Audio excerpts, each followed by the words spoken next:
இப்போ இடையில ஒன்று கிளப்பி விட்டாங்க, சொல்லக்கூடாது இருந்தாலும் சொல்லிட்டு ஆகணும். ஒன்றும் செய்ய வேணாம். தமிழ் மொழிக்கு சின்ன ஒரு ஆபத்து, அது வழக்கம் போல் வந்துக்கிட்டே இருக்கு. இந்த வாட்டி தமிழ் மொழிக்கு சின்ன சின்ன எல்லாம் கேள்விப்பட்டிருப்பீங்க. நான் சொல்கிறேன், காக்கா காக்கா மாதிரி தான் கத்துது, அது தாய்மொழியில் இல்லையாண்ணே? அண்ணே உங்களை தான் கேட்குறேனே, இங்கே பாருங்க, காக்கா காக்கா மாதிரி தான் கத்துது, அதோடைய தாய்மொழி. கிளி கீ கீ கீன்னு அது தாய்மொழியில் அது கத்துது. மாடு பசு மாடு அம்மா அப்படின்னு அது தாய்மொழியில் கத்து. நாய் அதோட தாய்மொழியில் குலைக்குது. இப்போ அதை போய்கிட்டு மாடை போயிட்டு நாய் மாதிரி கத்துனா அது என்ன செய்யும்? கிளியை போயிட்டு காக்கா மாதிரி கத்துனா அது என்ன செய்யும்? பூனை மியான்னு கத்துது. அதை போய்கிட்டு குயில் மாதிரி கத்துனா என்ன செய்யும்? வேண்டாம். நான் ஒன்றே ஒன்று சொல்கிறேங்க, யாரும் எதை கற்றுக்கணுமோ கற்றுக்கிட்டோம், நான் கட்டாயப்படுத்தாதீங்கய்யா, உங்களை கையெடுத்து கும்பிட்றேன்.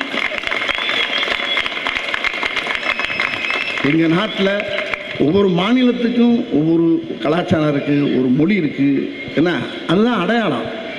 ஆனால் எங்கள் தமிழ்நாட்டுக்கு எங்களுக்கு அடையாளம் வந்து இந்த தமிழ் தாய் தான், தமிழ் மொழி தான். என்னுடைய சாதாரண வட்டார மொழி இருக்குல்ல, இந்த மொழி நான் பேசுகிற மொழி இருக்குல்ல, நான் அவ்வளோ வந்து இலக்கியம் படிக்கலை, தொல்காப்பியம் படிக்கலை, 5000 ஆண்டுகளுக்கு மேலே கண்டுபிடிக்கப்பட்ட ஒரு மொழி. 2000 ஆண்டுகளுக்கு முன்னாலே திருவள்ளுவர் எழுதி வச்சது. அந்த மொழிக்கே எவ்வளோ பவர்னா, 5000க்கு முன்னால் அந்த மொழிக்கு எவ்வளோ வலிமை இருந்துச்சுன்றதை பாருங்க. அப்படிப்பட்ட மொழி இன்னைக்கு வந்து யார் இருக்கு? இன்னைக்கு தமிழ்நாடு முதலமைச்சர் அருமை ஐயா ஸ்டாலின் அவருடைய பார்வையில் நிற்கிது. அவர் சொன்னார் பாருங்க, என்ன நடந்தாலும் சரி இந்த மொழிக்காக என் உயிரே குறிப்பேன்னார் பாருங்க. அந்த ஒரு வார்த்தை தமிழ்நாட்டு மக்களை பூரா அவ்வளோ வரையும் மனசை ரொம்ப நெகிழ வச்சிருச்சு. அப்படிப்பட்டது மொழி. நீங்கள் எதை வேணாலும் பேசுங்க, எந்த வேணாலும் பேசலாம், எதை வேணாலும் பண்ணலாம், திணிக்க வேணாம், புகுத்த வேணாம், வேண்டாம். ஏன்னா இது நான் பேசுகிற மொழியை வச்சு ஒருத்தர் சொன்னார், பெரிய ஆஃபீஸர், ஒரு ஐஏஎஸ் ஐபிஎஸ் ஆஃபீஸர்லாம் என்கிட்ட சொன்னாங்க, என் ஒய்ஃபு நார்த் இந்தியனு, உங்கள் மொழியை பார்த்து நீங்கள் பேசுகிற காமெடி வசனத்தை பார்த்தே என் கொண்டாட்டி கற்றுக்கிட்டா சார் அப்படின்னாரு ஒருத்தர்.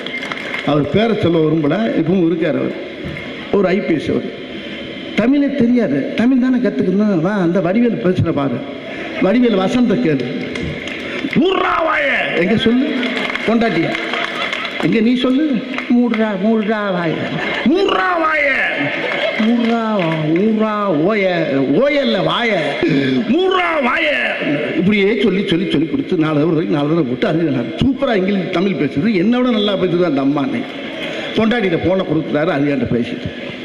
இப்படி எல்லா ஸ்டேட்லேயும் பார்த்தீங்கன்னா எங்கள் மொழி உலகத்துக்கு பூரா கற்றுக் கொடுக்கக்கூடிய மொழி தமிழ் மொழி. எங்கள் மொழியிலேருந்து தான் எல்லாமே கற்றுக்கலாம், வேறு மொழியிலேருந்து நாங்கள் என்னத்தை கற்றுக்கிறோம்? இங்கிலீஷ் சும்மா கனெக்டடு, சும்மா ஹாய் ஹவ் ஆர் யூ, அவ்வளோதான். அது என்ன இருக்குது? அது வேறு எதுக்கு யூஸ் ஆகும், நம்ம அதுக்கு யூஸ் ஆகும் போயிடும். இங்கே அப்படி இல்லை, சின்ன சின்ன வார்த்தை கூட அர்த்தம் இருக்குது, அடையாளம் இருக்குது, எல்லாம் இருக்குது. அப்படி தங்கமான மொழி. நான் அரசியல் பேசலை, அரசியல் கிடையாது, நான் பேசுனது என்னுடைய மொழி. இந்த திமுக மேடையில் என்று பேசுறது வந்து ஒரு தமிழுடைய மேடையில் என்று பேசிக்கிட்டு இருக்கிறான்.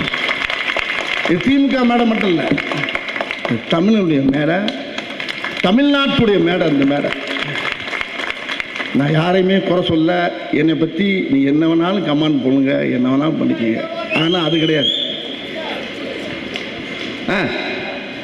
என்னது என்ன சொல்றானே, வாங்கி கொடுங்க, டைம் ஆயிடுச்சா? என்ன இவன் ஜாலியா, நம்ம ஜாலியா, அவர் வர்றது எனக்கு திக்கு நாய் வருது, ஐயா திடீர்னு ஐயா பொய்யான்னு வருது சவுண்ட். அது மாதிரி